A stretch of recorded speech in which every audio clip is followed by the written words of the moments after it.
Hello friends and welcome to all of you. Now I am going to introduce you to my patient Mr. Naveen ji. He is suffering from Perthesdisease or Calves-Perthes.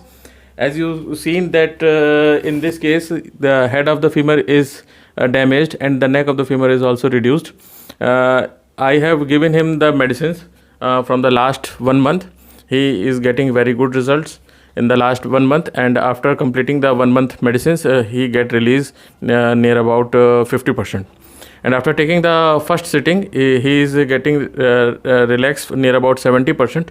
Now we are going to listen the Mr. Naveen's thought in his own voice.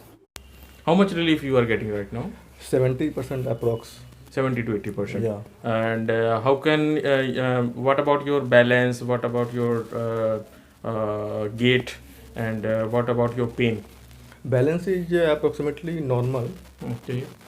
मतलब 50% approx. 50% is normal. And gait? Gait मतलब approx 60%. Gait is well. Okay. Yeah. Now you can walk properly. Yeah. You are feeling very good balance. And what about the pain? Pain is going to reduce about 70%. 70 to 80%. Yeah. Okay. So as you have listening that patient's thought that he is getting to near about 70 to 80%, and as the blood circulation will increase, the bone will regrow in his normal size, as we hope in next 4 to 5 years it will regrow to its normal size. Okay. Okay friends, stay tuned with us and like my channel, subscribe my channel, and share this information to your friends and your near and neighbor persons. Okay then, bye bye.